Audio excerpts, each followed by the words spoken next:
আসসালামু আলাইকুম সবাইকে স্বাগতম জানাচ্ছি 10 মিনিট স্কুলের পক্ষ থেকে আরো নতুন একটি তথ্য এবং যোগাযোগ প্রযুক্তি ক্লাসে।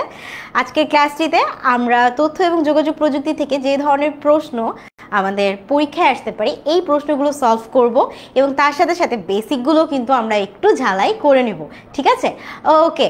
সো আমাদের কে ক্লাসে তো অলরেডি আমরা জয়েন করে গিয়েছি, তোমরা কে কোথা থেকে আমাকে দেখছো এটা একটু আমাকে কমেন্ট সেকশনে জানিয়ে দাও। আর তার সাথে সাথে একটু জানিয়ে দিবে যে আমাকে তোমরা ক্লিয়ারলি দেখতে পারছো কিনা, আমার পিছনের বোর্ড ক্লিয়ারলি দেখা যাইতেছে কিনা, আর হচ্ছে আমাকে দেখতে পারছো কিনা, বোর্ড দেখতে পারছো কিনা, অ্যান্ড হচ্ছে আমাদের লেখাটা ক্লিয়ার হচ্ছে কিনা। সো একটু লিখে দেখি, রাইট? একটু আমরা লিখে দেখি।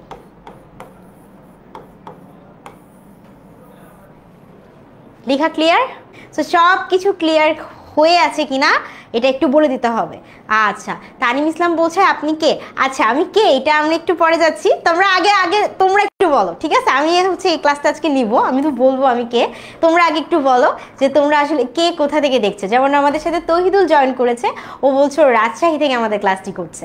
আচ্ছা, এই তো। তারপর আমাদের সাথে আলমগীর রয়েছে, আলমগীর বলছো না আবিদা। আচ্ছা, ঠিক আছে, ওকে। ভোলা থেকে আছে রুহুল আমিন। তারপর সিনথিয়া হাই আপু বলছে হ্যালো। তারপরে তারপরে তারপরে ফারিহা জান্নাত আমাদের সাথে আছে, সিলেট থেকে আমাদের সাথে আবিদা রয়েছে।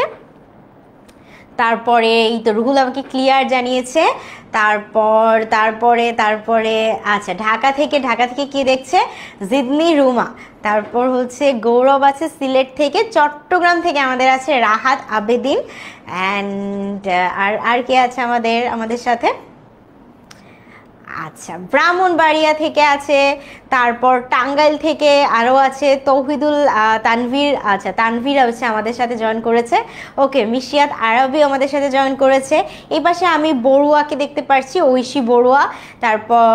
তারপর হচ্ছে আমাদের সাথে আছে বার্থা, দেন হচ্ছে তাসনিম তাবাসসুম। তারপর এই তো all clear. Thank you Saima, thank you. আচ্ছা, আর কে আছে আমাদের সাথে? কে আর কোথা থেকে জয়েন করছি আমরা এটা একটু বলে যাই। হ্যাঁ, সবাই একটু বলে যাই যে আমরা কে কোথা থেকে জয়েন করছি। আচ্ছা,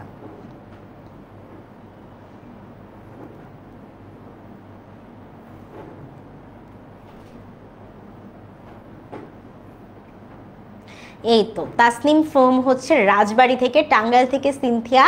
তারপর আর কে কোথা থেকে আছো? চকরিয়া থেকে হচ্ছে সামি। তারপর আর কে আছি আমরা?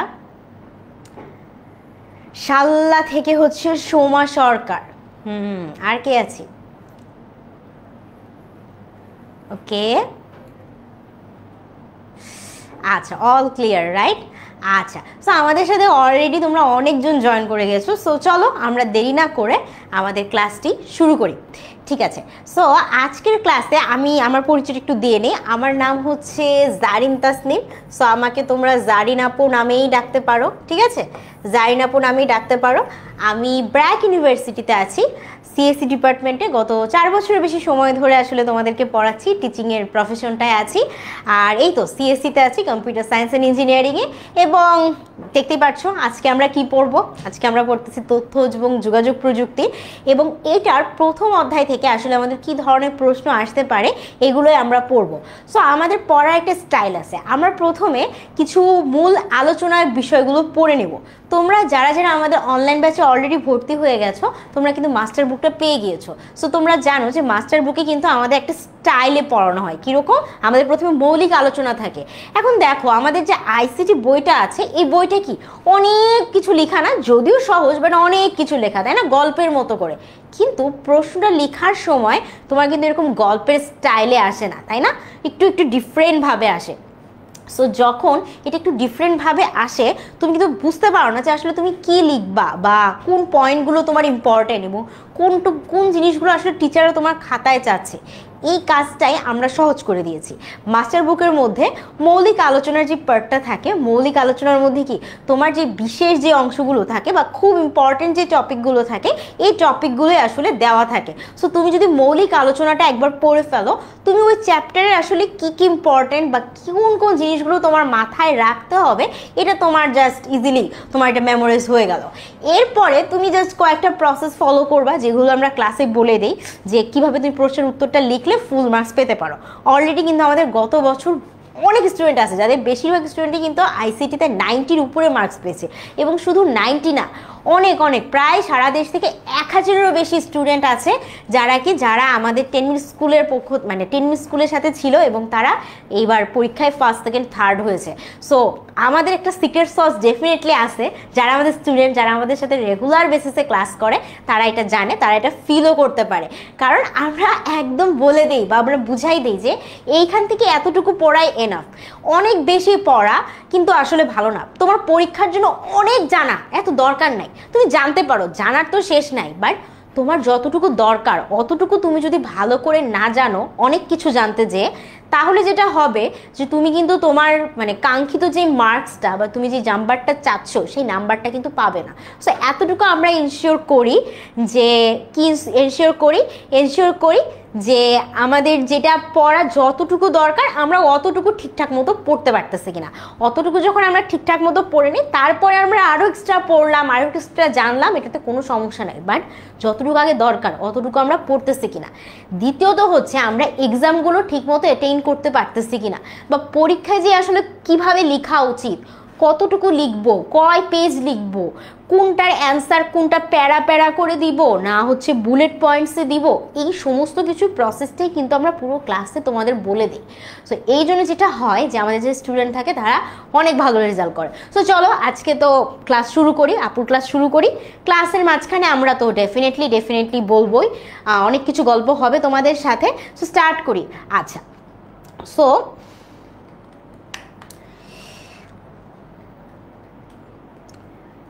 আমাদের সাথে তোমরা যারা যারা জয়েন করেছো তারা একটু আমাকে জানিয়ে দাও যে এখানে সমস্ত কিছু ঠিকঠাক মতো তোমরা দেখতে পাচ্ছ কিনা। আমি আরেকবার জিজ্ঞাসা করে নিচ্ছি, কারণ আমরা কিন্তু এরপর পড়ায় চলে যাব, এটা একটু ক্লিয়ার করো। আমি একটু সরে যাচ্ছি বোর্ড থেকে, তোমরা একটু দেখে আমাকে একটু জানাও যে সব কিছু ঠিকঠাক আছে কিনা, সব কিছু ঠিকঠাক আছে কিনা।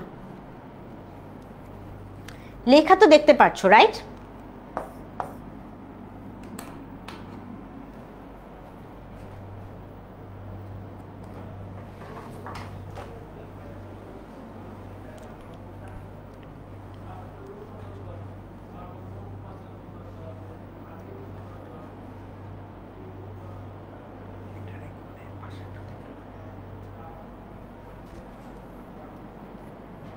সবকিছু ক্লিয়ারলি দেখা যাচ্ছে?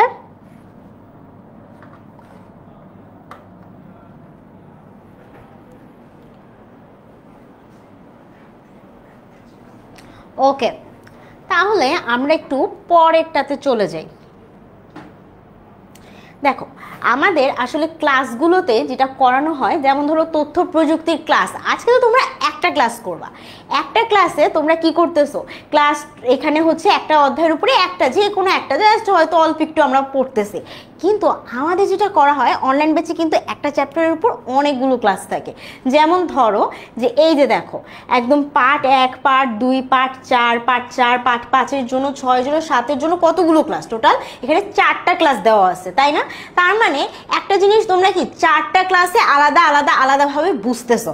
সো সেই জিনিসটাই একটা ক্লাসে আসলে অতটা কভার হয়তো করা যাবে না, কিন্তু আমরা এটা চেষ্টা করি কি তোমাকে অনেকগুলো ক্লাসের মাধ্যমে ভেঙে ডিটেইলে পড়ানোর। সো তোমাদের যদি মনে হয় কোথাও যে আসলে এতে প্রবলেম থাকতেছে, এরপরেও প্রবলেম থাকতেছে, সেই ক্ষেত্রে কি হচ্ছে, সেই ক্ষেত্রে আমাদের কিন্তু কিউএনএ ক্লাস থাকে। কি ক্লাস থাকে? কিউএনএ ক্লাস থাকে। কিউএনএ ক্লাস বলতে বোঝাচ্ছে কোয়েশ্চেন অ্যান্ড অ্যান্সার। কি কিউএনএ ক্লাস? কি কোয়েশ্চেন অ্যান্ড অ্যান্সার। সো এই কিউএনএ ক্লাসটা কিন্তু জুমে হয়। জুমে হওয়ার মানে হচ্ছে যে তুমি চাইলে তোমার যে স্পেসিফিক প্রবলেমটা থাকবে, অনেকগুলো ক্লাস করেছো তুমি, ক্লাসে আমার সাথে প্র্যাকটিসও করছো, মাস্টার বুক তোমার আছে, মাস্টার বুক থেকে তুমি নিজে অনেকগুলো প্র্যাকটিস করছো, রেগুলার বেসিসে হোমওয়ার্ক জমা দিয়েছো, হোমওয়ার্ক আমরা চেক করে দিয়েছি, এরপরেও তোমার হয়তো প্রবলেম থেকে যেতে পারে। এবং সেটা শুধু আইসিটি না, ধরো আরও কিছু সাবজেক্ট আছে যেগুলো তোমার কাছে কঠিন লাগে, হয়তো ইংলিশ হতে পারে, সায়েন্স হতে পারে, ম্যাথস হতে পারে, ঠিক আছে? এগুলোতে তোমার ধরো একটু প্রবলেম হয়তো আছে, তো এটা তোমার হয়তো ক্লাসে শেষ হয় নাই, বা তুমি কিছু না কিছু কনফিউশন থেকেই যায়। আমরা স্টুডেন্ট লাইফে কিন্তু আমাদের প্রবলেম শেষই হয় না, তাই না? তো তারপরও তাহলে তুমি কি করবে, তখন তুমি আমাদের কোয়েশ্চেনের অ্যান্সার যে সেশনটা আছে জুম ক্লাস, এই জুম ক্লাসে চলে আসবা। জুম ক্লাসে চলে আসলে সুবিধাটা কি বলো, জুম ক্লাসে যখন তুমি চলে আসতেছো, জুম ক্লাসে তুমি একদম সরাসরি আমাদের সাথে কথা বলতে পারবা। জুমে তুমি তোমার প্রবলেমটা বলতে পারবা অ্যান্ড আমরা ওই অনুযায়ী কি করব, আমি তোমাকে সলভটা দিতে পারবো। সো তোমার যেই এই এতগুলো প্রসেস, এতগুলো ক্লাস, পরীক্ষা, এক্সাম প্রিপারেশন, বাবারে বাবা, হোমওয়ার্ক, এত কিছু দেওয়ার পরও যদি সামান্য প্রবলেম থাকে, তারপরও ওইটার সলভের জন্য আমরা আছি। ঠিক আছে, আচ্ছা নেক্সট আমাদের কি আছে দেখি। এবং এটা শুধু যে তথ্য এবং যোগাযোগ প্রযুক্তি এমন না, ধরো ম্যাথের ক্ষেত্র, ম্যাথের ধরো অধ্যায় 2-এর উপরে দেখো, অধ্যায় 2-এর উপরে কতগুলো ক্লাস গেছে। অনুশীলনীর জন্য আলাদাই একটা ক্লাস গেছে, যেখানে শুধুমাত্র তোমাদের অনুশীলনীগুলো প্র্যাকটিস করানো হয়েছে। ঠিক আছে, আর এটা ছাড়াও কি আছে দেখো, এগুলো ছাড়াও এই যে আমি যেটা বলেছিলাম, অনুশীলন যদি যতগুলো অনুশীলনী, প্রত্যেকটা অনুশীলনের জন্য কিন্তু আলাদা আলাদা ক্লাস দেওয়া আছে। এরপরও সবগুলো ক্লাসে যখন মুনাফার জন্য মুনাফা কি, লাভ ক্ষতি, এটা রিলেটেড অঙ্ক করানো হয়েছে। সরল মুনাফার সূত্র ব্যাখ্যা ক্লাস আলাদা গেছে, এন্ড তার সাথে মুনাফার নির্ণয়, আসল মূল নির্ধারণ, এগুলো কিন্তু খুব হাবিজাবি অনেক অঙ্কের ক্লাসগুলো কিন্তু কি আমরা আরো ভেঙে ভেঙে নিই। এন্ড তারপর আরো কি চক্রবৃদ্ধি, মূলধন, মুনাফার নির্ণয়, এগুলোর জন্য আলাদা একটা ক্লাস গেছে। সো দেখো অধ্যায় 2-এর জন্য আমরা কতগুলো ক্লাস পাচ্ছি, এন্ড এতগুলো ক্লাস শেষে লাস্টে তোমার একটা হচ্ছে কোয়েশ্চেন এন্ড অ্যান্সার সেশন থাকতেছে। এতগুলো ক্লাস করার পরও তোমার যদি এই চ্যাপ্টারে কোনো প্রবলেম থাকে, তাহলে তুমি এটা লাস্ট ক্লাসে এসে বলতে পারবা এবং লাস্ট ক্লাসে এটা সলভ দেওয়া হবে। বুঝতে পারছি? সো আমরা কিন্তু অ্যাকচুয়ালি বুঝতেছি, তাই না, যে আমাদের কতটা কত নিখুঁতভাবে আসলে পড়ানো হয়। এরপরে যদি প্রবলেম থাকে সেটাও সলভ করে দেওয়া হচ্ছে। নেক্সট আমাদের যেটা হয় যে সাপোজ ধরো হইতেছে যে তোমার একদম কি অধ্যায় ভিত্তিকভাবে তোমার কি থাকে, এরকম করে মাস্টার বুকের মধ্যে তোমার একদম স্টার দিয়ে বোঝানো থাকে যে এই অধ্যায়ের এই চ্যাপ্টারটা রচনামূলকের জন্য কতটা ইম্পর্টেন্ট, এমসিকিউর জন্য কতটা ইম্পর্টেন্ট, বা হচ্ছে তোমার এক কথায়ের জন্য কতটা ইম্পর্টেন্ট। সাপোজ ধরো তথ্য এবং যোগাযোগ প্রযুক্তির গুরুত্ব, এটা হচ্ছে তোমার প্রথম অধ্যায়ের প্রথম চ্যাপ্টারের টপিক নেম। ঠিক আছে, সো যখন টপিক নেম তুমি দেখতেছো কি যে টপিকটা হচ্ছে তথ্য যোগাযোগ প্রযুক্তির গুরুত্ব, সেটা হচ্ছে পার্ট 1-এর জন্য। পার্ট 1-এ এমসিকিউ আসার 5-এর মধ্যে সম্ভাবনা 4 স্টার, মানে যদি 5টা প্রশ্ন থাকে তার মধ্যে চান্সেস আছে 4টা এরকম হইতে পারে। সো ওইটা আমরা কি বুঝলাম যে এটা এরকম 4 স্টার দেওয়া যায়। এক কথায় উত্তর কি, এক কথায় উত্তর হচ্ছে 3 স্টার দিছি, মানে এতটাও ইম্পর্টেন্ট না, মাঝামাঝি যায়। ঠিক আছে, কিন্তু আবার রচনামূলক প্রশ্নে এই টপিক থেকে আসতে পারে কি 4 স্টার দেওয়া আছে। সো যেহেতু 4 স্টার দেওয়া আছে তার মানে কি বুঝালো, এটা কিন্তু অনেক ইম্পর্টেন্ট, এটা অনেক ইম্পর্টেন্ট। সো আমরা মনে হয় বুঝতে পারতেছি যে গুরুত্বগুলো আসলে এভাবে ব্যাখ্যা করা হচ্ছে, বুঝতে পারতেছি না? সো এইভাবে কিন্তু তোমাদের মাস্টার বুকের মধ্যে প্রত্যেকটা টপিক ভেঙে ভেঙে, এটা কিন্তু একটা চ্যাপ্টার না, খেয়াল করিও, এটা কিন্তু কোনো চ্যাপ্টার না, এটা জাস্ট একটা টপিক। চ্যাপ্টার 1-এর মধ্যে এটা একটা কি, এটা জাস্ট একটা টপিক। সো চ্যাপ্টার 1-এর মধ্যে একটা টপিকের জন্য এটা কতটা গুরুত্বপূর্ণ, কোন কোন বিষয় গুরুত্বপূর্ণ, এই সমস্ত কিছুই আসলে তোমাকে বলে দেওয়া হচ্ছে। বুঝতে পারছো না? ওকে, সো এই যে আমরা এগুলো সব কিছু বুঝে গেলাম, এইভাবে কিন্তু আমাদের মাস্টার বুকে সব কিছু সাজানো থাকে। সো আলটিমেটলি তোমার কোনো সমস্যাই থাকবে না। ঠিক আছে, ইজি তুমি জাস্ট এটা দেখেও তুমি যদি মনে করো যে সব পড়বা না, কোনটা ইম্পর্টেন্ট, তুমি ওই শুধু ইম্পর্টেন্টগুলো রিভিশন দিয়ে গেলা পরীক্ষার আগে, এটাতেও কিন্তু বহুত ইজি হইতেছে। আচ্ছা ঠিক আছে, এরপর দেখি আমাদের কি আছে। এরপরে বহুত পড়াশোনা হইলো, এখন কি করব, এখন আমরা কি করব, এখন হচ্ছে আমরা এক্সাম দিব। সো এই যে দেখো আমাদের কিন্তু তারপরে এক্সাম চলে আসে। সো তুমি এখানে যে কি অ্যাপসে যে তুমি এক্সামও দিতে পারবা। ঠিক আছে, এখন ধরো তুমি কোনো একটা ফ্রি ক্লাস বা এরকম একটা ক্লাস তুমি মিস করে গেছো, তুমি চাইলে এটা আবার বুক করতে পারবা। অ্যান্ড তুমি আবার ক্লাসের পরে কি তোমাদের এই যে লেকচার স্লাইডটা তোমার কি ক্লাসের পরে তোমার অ্যাপসে চলে যাবে, অ্যান্ড তুমি এটা ডাউনলোডও করতে পারবা। বুঝতে পারছি? এইরকম ভাবে অনলাইন ব্যাচে আমাদের সকল ক্লাসেরই আসলে এক্সামও দেওয়া যায় এবং কি করা যায়, এটার সাথে তুমি রেজাল্টও পেয়ে যাবা, স্লাইডও পেয়ে যাবা, সমস্ত কিছু দিয়ে দেওয়া থাকে। সো তুমি যদি কোনো একটা এক্সামে বা কোনো একটা ক্লাসে কোনো একটা টপিক তুমি বুঝতে পারো নাই, বা কোনো একটা কিছু তুমি মনে করছো মিস হয়ে গেছে বা তুলতে পারি নাই, কিছু একটা হয়েছে, আর তুমি ক্লাসটাই করতে পারো নাই, সেই ক্ষেত্রেও তুমি রেকর্ডেড দেখতে পারতেছো, তোমার কাছে ক্লাস স্লাইড থাকবে যে কী কী আজকে পড়াইছি, এটা থাকবে তোমার কাছে নোটসের মতো। অ্যান্ড এটার সাথেও কি থাকতেছে, তুমি এক্সাম দেওয়ার কিন্তু সুযোগ পাচ্ছ। ইভেন আজকের ক্লাসের পরেও তুমি এক্সাম দেওয়ার আসলে সুযোগ পাবে।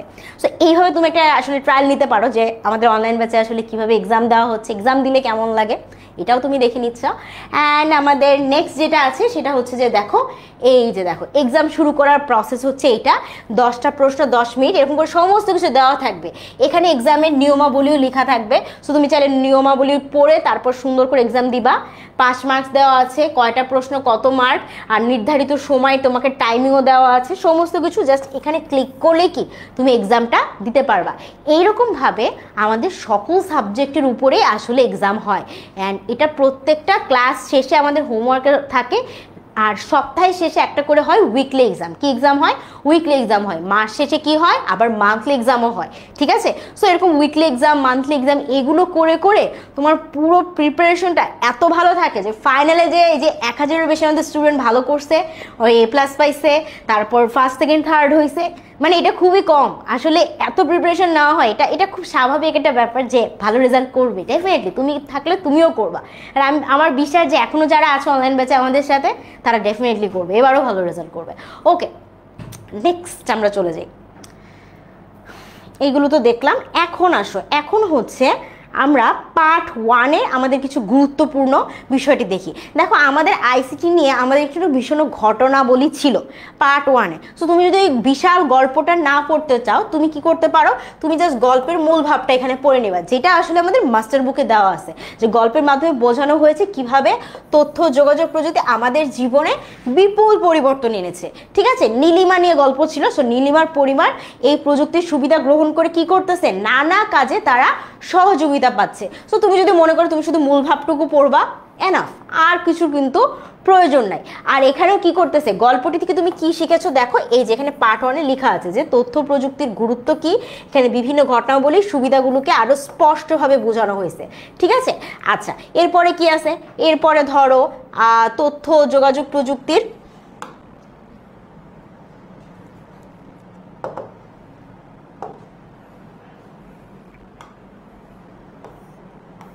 আমরা পার্ট 2 দেখি। পার্ট 2-তে কি দেওয়া আছে, আচ্ছা একটা মিনিট, জাস্ট একটা মিনিট।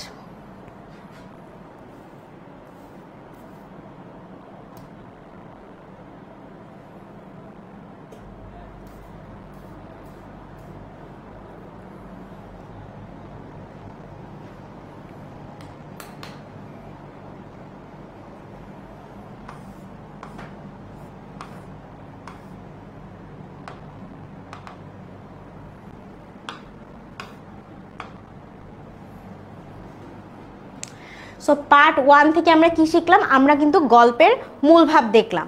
কিন্তু পার্ট 2-তে যখন যাচ্ছি তখন কি দেখতেছি, পার্ট 2-তে কিন্তু আমাদের আরও কিছু বিষয় নিয়ে কথা বলেছে। যেমন পার্ট 2-তে আমরা কি পড়েছিলাম, আমাদের মনে আছে আমাদের পার্ট 2-এর মূল বিষয় কি ছিল, আমাদের যারা মাস্টার বুক আছে তাদের কাছে কিন্তু পুরাটাই দেওয়া আছে। পার্ট 2-এর মূল বিষয় কি ছিল, পার্ট 2-এর মূল বিষয় ছিল হচ্ছে আমাদের আইসিটিতে কর্মসংস্থানের যে গুরুত্ব, তাই না, কর্মসংস্থানের যে গুরুত্ব আছে সেই সম্পর্কে লেখা ছিল। সেই মতে আমাদের পার্ট 3-তে কি ছিল, পার্ট 3-তে আমাদের ছিল যে জব সাইট থেকে শুরু করে ঘরে বসে কাজ করার সুযোগ সুবিধা এবং অনেকভাবে। সো একটা মূল ভাব তো তোমাদেরকে দেখালাম যে এইভাবে মূলগুলো বিষয়গুলো আমাদের পড়ানো হয়ে থাকে। এরপরে আমরা আস্তে আস্তে আমরা টপিকগুলোতে যাই। তো এখন চলো আমরা একটা ছোট্ট এমসিকিউ করে ফেলি, তোমরা একটু ট্রাই করো, এরপরে আমি তোমাদেরকে এসে উত্তরটা বলে দিব যে দেখবো এটা কিভাবে হচ্ছে। ঠিক আছে, আমরা একটু ট্রাই করে এমসিকিউর উত্তরটা কি হতে পারে।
আমরা কি করতে পারছি? দেখো আমার কিন্তু অনেকে তোমরা উত্তর দিয়েছো, আবার অনেকে একটু ভুলভাল উত্তরও দিয়েছি, ঠিক আছে? আমরা একটু দেখি যে কি অবস্থা আসলে। দেখো কি অবস্থা, কি বলছে, তথ্য যোগাযোগ প্রযুক্তির বিকাশের ফলে কর্মক্ষেত্রে কি ধরনের পরিবর্তন ঘটেছে। সো কি ধরনের পরিবর্তন ঘটেছে? কাজের সুযোগ কমেছে না, এটা কিন্তু খুবই ভুল কথা। আমাদের কি কর্মসংস্থান বেড়েছে, আমরা কিন্তু পার্ট 2-এ এটা কিন্তু পড়েছি। সো যাদের কাছে মাস্টার বুক আছে তারা সুন্দরভাবে কিন্তু এটা দেখছো, এটা কিন্তু কি, এটা কিন্তু ভুল। ওকে, নেক্সট হচ্ছে আমাদের সি নাম্বারটার কথা বলি। সি নাম্বারটা কি বলছে? কর্মসংস্থান একেবারে বন্ধ হয়ে গেছে। এটা কি হয়েছে? হয়নি তো, আরো দিন দিন বাড়ছে। কিসের কি বলে? ডি নাম্বারে কি বলছে? কাজের ধারা অপরিবর্তিত রয়েছে। না, আগের চেয়ে কাজের ধারা আরো বেড়েছে। সো এটাও হবে না। বি নাম্বারে আমাদের একটা অ্যান্সার আছে, কিছু সনাতনী কাজ কি হয়েছে? বিলুপ্ত হয়ে গেছে। সো কিছু সনাতনী কাজ যেহেতু বিলুপ্ত হয়ে গেছে, এইটা হতে পারে যে কিছু কাজ কি, কিছু কাজ আগে মানুষ নিজে হাতে করতো। ধরো মানুষ কিছু কিছু বিপজ্জনক কাজ করতো, এইগুলো এখন এআই দিয়ে বা রোবট দিয়ে করে ফেলতে পারতেছে। তার মানে কিছু সনাতনী বা কিছু পুরাতন কাজ চেঞ্জ হয়ে গেছে, বিলুপ্ত হয়ে গেছে। তাহলে আমাদের অ্যান্সার কি হইতো? অ্যান্সার ছিল আমাদের বি নাম্বার। অ্যান্সার কি ছিল? অ্যান্সার ছিল আমাদের বি নাম্বার। আমরা কিন্তু এটা অনেকে ভুল করেছি। সো আমরা নেক্সট টাইম একটু বুঝে শুনে উত্তর দিই, ঠিক আছে? আরেকটা এমসিকিউ আমরা অ্যান্সার করি, দেখি এটা আসলে কে পারে, দেখি কি অবস্থা।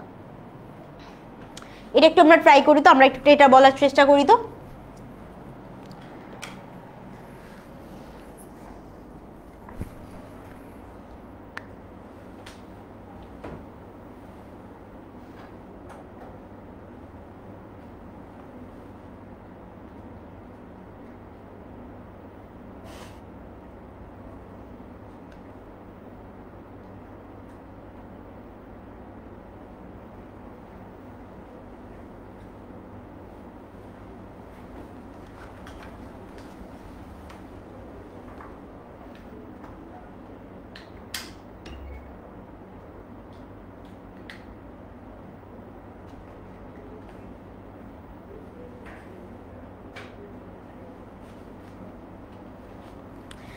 ওকে,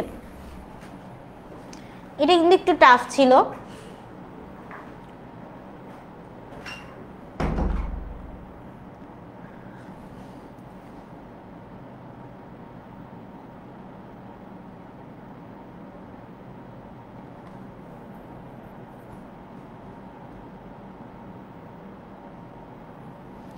কি বলছে দেখো, বলছে কানেক্টিভিটি ইজ প্রোডাক্টিভিটি। এই উক্তিটি কার? অপশনে আছে ডক্টর ইউনুস, ডক্টর মোহাম্মদ কাইয়ুম, তারপর হচ্ছে ডক্টর ইকবাল কাদির এবং ডক্টর সাইফুল ইসলাম। এটা একদম বই থেকে দিয়েছে। তুমি যদি মাস্টার বুকটা পড়তা, মাস্টার বুকে জাস্ট একদম মেনশন করা আছে যে অ্যান্সার কোনটা হবে, ঠিক আছে? মাস্টার বুকে একদম মেনশনই করা আছে। সো আমি আর এটা বললামই না, এটা খুবই ইজি ছিল। তোমরা তাড়াতাড়ি ঝটপট কুইজটা দিয়ে ফেলো, ঝটপট উত্তরটা দিয়ে ফেলো, তাই না? বেশিরভাগ কিন্তু আমরা জানি কিন্তু অ্যান্সারটা কি হবে বলো তো? অ্যান্সারটা কি হওয়ার কথা ছিল বলো তো? Connectivity is productivity. এর মানে কি বোঝায়? কানেক্টিভিটি ইজ প্রোডাক্টিভিটি মানে বোঝাচ্ছে যে তোমার তখনই একটা প্রোডাক্টিভ কোনো কাজ হওয়া সম্ভব বা করা পসিবল যখন কি, যখন তুমি একটা সংযোগ থাকে। সাপোজ তুমি একটা জায়গায় চাল উৎপাদন করতেছো। সো চাল যে তুমি উৎপাদন করতেছো, তুমি কারো কাছে বিক্রি করবা। এখন যাদের কাছে তুমি বিক্রি করবা বা তোমার বিক্রেতা বা ক্রেতা যারা আছে, তাদের সাথে তোমার কোনো যোগাযোগ নাই, ঠিক আছে? তা যেই চাষি চাল উৎপাদন করলো, সে এখন কার কাছে বিক্রি করবে? কার কাছে যদি সে বিক্রি করতে না পারে, তাহলে কিন্তু তার এই চালের প্রচুর উৎপাদন করলেও এটার কোনোই মানে থাকবে না। সো এখান থেকে বোঝা যায় যে কানেক্টিভিটি ইজ প্রোডাক্টিভিটি। যখন যোগাযোগ থাকবে, নেটওয়ার্ক থাকবে, তখন কিন্তু সে চালটা বিক্রি করতে পারবে এবং সবার সাথে কি তারা এখানে একটা ভালো একটা আয় করতে পারবে। সো আলটিমেটলি আমরা কি বুঝলাম? Connectivity is productivity. এবং সব ক্ষেত্রেই কিন্তু এই যোগাযোগটা দরকার, উৎপাদনের ক্ষেত্রে হোক, অনেক লাভ করার ক্ষেত্রে হোক, আর যে কারণে হোক না কেন। তাহলে উত্তরটা আমাদের ছিল ডক্টর ইকবাল কাদির, যে আমাদের বলেছিল কানেক্টিভিটি ইজ দ্য প্রোডাক্টিভিটি। আমরা নেক্সট চলে যাই। নেক্সটটা আমরা ট্রাই করে দেখি।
এটাও কিন্তু সহজ, তোমরা চাইলে এটা একটু ইজিলি করতে পারবে।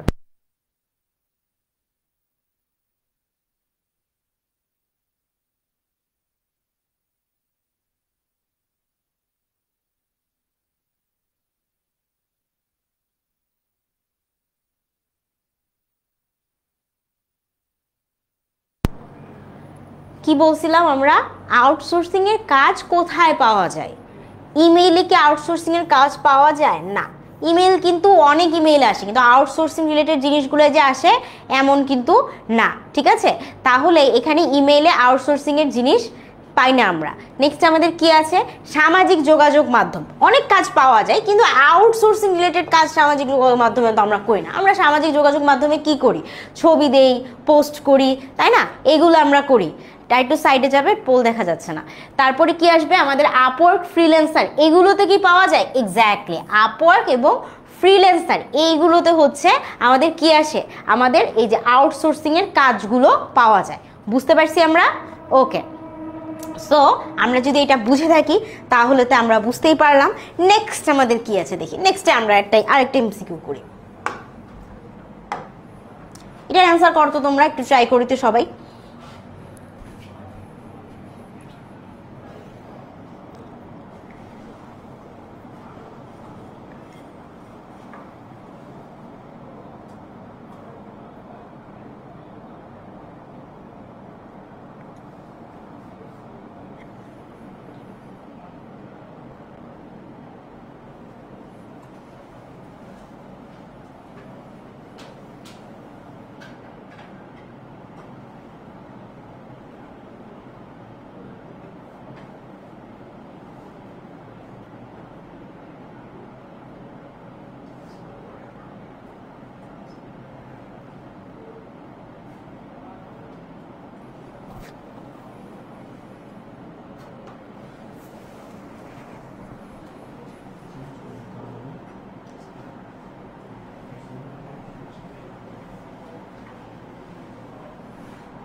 কি বলছে দেখো তো, মোবাইল ফোন প্রযুক্তির বিস্তারে কোন নতুন খাত সৃষ্টি হয়েছে?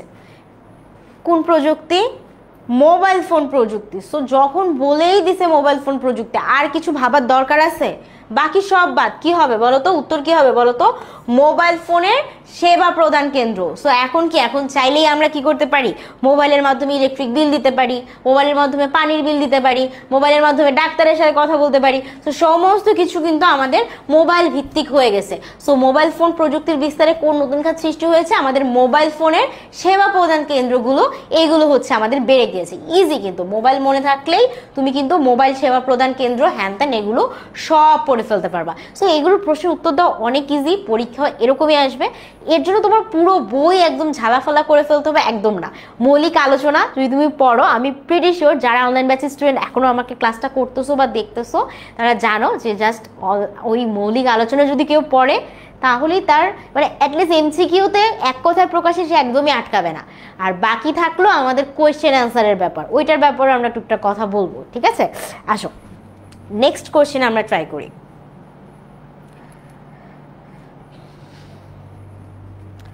নেক্সট কোয়েশ্চেন আমাদের কি আছে, সবাই এটা একটু অ্যান্সার দিই।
অনেক ইজি, তাই না? ইন্টারনেট এবং তথ্য প্রযুক্তির মাধ্যমে ঘরে বসে কাজ করার সুবিধা কোনটি? মিটিং করতে হয়, আচ্ছা এটার সাথে কিন্তু ঘরে বসে মিটিং এর সাথে কোনো সম্পর্ক নাই, ঘরেও করতে পারো বাইরেও করতে পারো, যেখানে খুশি সেখানে করতে পারো। কাজের সময় নির্ধারিত থাকে, না, আমরা কি যখন ঘরে বসে করতেছি তখন কাজের সময় আসলে ঘরে বসে নির্ধারিত থাকতে পারে? মানে সকালে তোমাকে যদি 9টায় বলে কাজটা করতে, তুমি 9টায় বাসায় বসে হলেও করতে হবে, অফিসে গেলেও তোমাকে 9টায় কাজটা করতে হবে। সো এইটা কিন্তু আসলে খুব একটা তোমাকে সুবিধা দিচ্ছে না। আচ্ছা, শুধুমাত্র অফিসে বসে কাজ করা যায় এটা তো হয়ই না।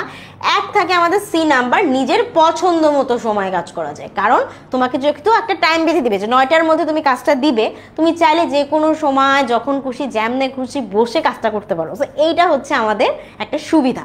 ওকে, সো আমরা আসলে আমাদের ক্লাস 1 থেকে মোটামুটি এমসিকিউস পড়লাম। এখন আমরা চলে যাই আমাদের ক্লাস 2 এ আসলে কি কি ধরনের টপিক আছে বা কি কি আমরা পড়বো। ঠিক আছে,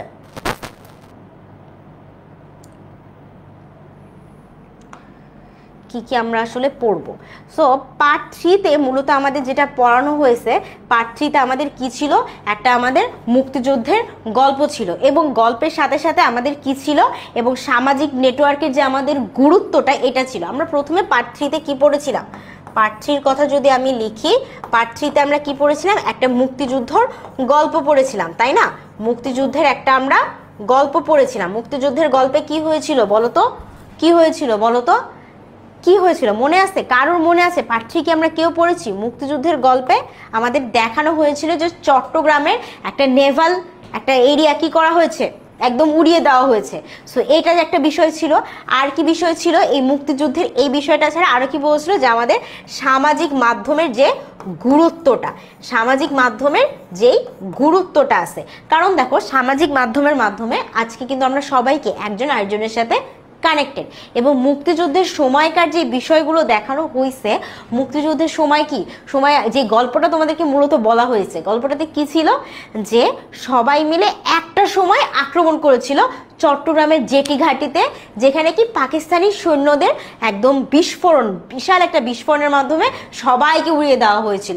সো মুক্তিযুদ্ধের সময়কার ঘটনাটাই কিন্তু বলা হয়েছে, এবং সেইখানে তারা সংকেত হিসেবে কি ব্যবহার করেছিল, একটা গান, তাই না? কিন্তু আমাদের সামাজিক যোগাযোগ মাধ্যম কি, আজকে আমরা চাইলে কি একজন একজনের সাথে খুব সহজে কানেক্টেড হয়ে যেতে পারতেছি। সো তখনকার জন্য এই বিষয়টা খুব টাফ ছিল, কারণ রেডিও ছাড়া একজন একজনের সাথে বা কারোর কাছে কোনো নিউজ পৌঁছানো কিন্তু এত সহজ ছিল না। সো আমাদের পার্ট 3 কিন্তু মূল বিষয় এগুলোই ছিল। এখন এই বিষয়গুলো থেকে তোমাদের কোয়েশ্চেন আসলে কিরকম আসতে পারে এটা আমরা একটু দেখি।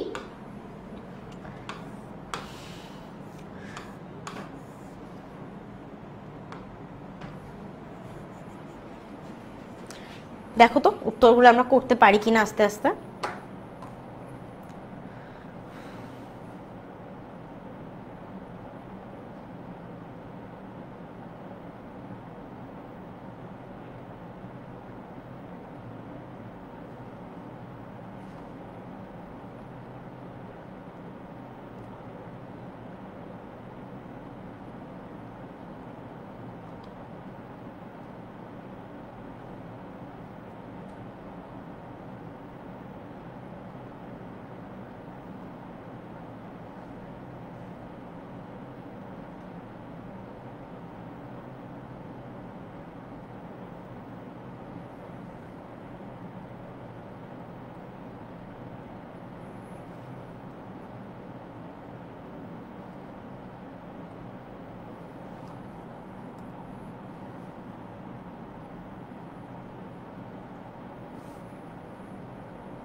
ওকে, সো কী ছিল আমাদের 1971 সালের 15 আগস্ট রাতে চট্টগ্রাম বন্দরে কি ঘটেছিল? দেখো আমি তোমাদের কিন্তু অলরেডি বলে দিছি এটার উত্তর কি ছিল বলো তো, সি নাম্বার, যে চট্টগ্রাম বন্দরে বড় একটা বিস্ফোরণ ঘটেছিল, তাই না? তোমরা কিন্তু বেশিরভাগই সঠিক অ্যান্সারই আমাকে দিয়েছো।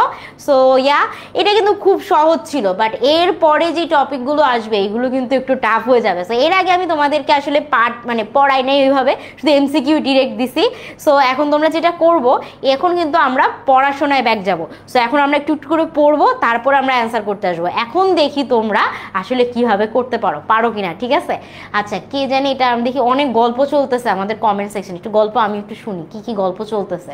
পূজা দাস আমাকে অ্যান্সার দিয়েছে। আচ্ছা, আর তানিম বলতেছে FBRT তানিম। আচ্ছা ঠিক আছে, ও আচ্ছা FBID অদল বদল হচ্ছে, ঠিক আছে, ওকে বুঝলাম। আচ্ছা, এই যে তাহসিন আমাদেরকে নাম্বার দিচ্ছে, একটু নাম্বার দিলে কিন্তু আমাদের ব্যান হয়ে যায়, বুঝছো? নাম্বার দেওয়া থেকে আমরা একটু সাবধান থাকি, যারা নাম্বার দেয় তাদের কিন্তু ব্যান হয়ে যায় আইডি, সো তারা আর কমেন্ট করতে পারে না, এটা কিন্তু একটা খুব বাজে একটা অবস্থা আমাদের, বুঝছো? সো সাবধান, আমরা ক্লাসের যাতে ঝামেলা না হয় বা ক্লাসে এসে কেউ বেশি দুষ্টামি না করতে পারে, এই জন্য এই সিস্টেমটা আছে। অফিস থেকে একদম তোমাদেরকে মেইন পেজ থেকে মানে মেইন সাইট থেকে ব্যান করে দেয় তোমাদেরকে, বুঝছো? আচ্ছা, বই কবে পেতে পারি?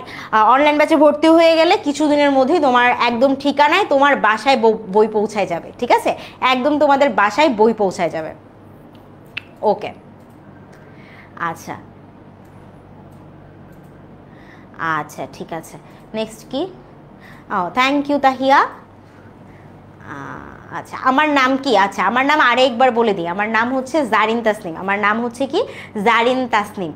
এই যে নুহা তোমার নাম নিয়েছি, নুহা বলছে যে আমার নাম না নিলে কথা নাই, কিন্তু এখন কিন্তু আমাদের খুব টাফ টপিক আসতেছে, তাই একটু তোমাদের গল্প করে নিতেছি, একটু মাইন্ডটা ফ্রেশ হোক, তারপর আমরা স্টার্ট করতেছি, ঠিক আছে?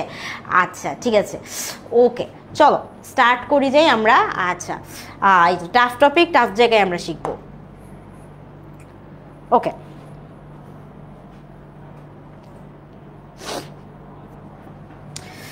সো আমরা যেটা এখন করব,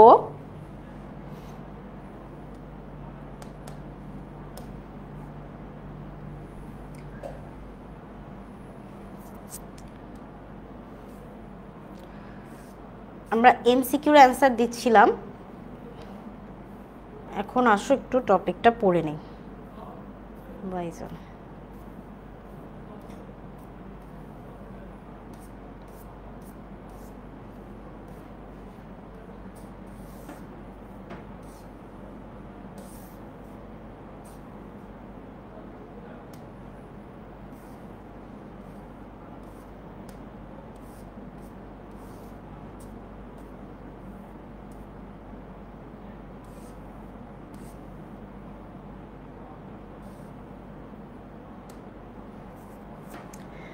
পার্ট 4-এ আমাদের কি আছে এইটা কিন্তু ইম্পর্টেন্ট, আমাদের একদম মেইন যে মাস্টার বুকটা আছে, মাস্টার বুকে পার্ট 4-এর এইরকমভাবে একটা টপিকে তোমাদেরকে দেওয়া আছে। সো এখন আমরা আমরা একটু দেখি যে পার্ট 4-এ আমাদের আসলে পুরো বইয়ের মধ্যে আসলে কি আছে, এইটার মূল ভাবটা দিব। ম্যাম আরও কিছু কুইজ দেন, হ্যাঁ কুইজ যাবে, কিন্তু আমরা এখন একটু পড়ে নাই, কারণ পার্ট 4 থেকে কিন্তু খুব ইম্পর্টেন্ট টপিক আসা শুরু করতেছে এবং এখান থেকে আসলে চ্যাপ্টারটা কঠিন হওয়া শুরু হয়। সো এখন হচ্ছে আমাদের একটু পড়ে পড়ে যাইতে হবে, ঠিক আছে? এর আগেরগুলো আমরা আমাদের জেনারেল নলেজ কার্ডটায় মানে দিয়েও অ্যান্সার করতে পারছি, এই জন্য ওইটা নিয়ে এত পড়ি নাই। সো এখন কিন্তু একটু পড়ে পড়েই যাইতে হবে।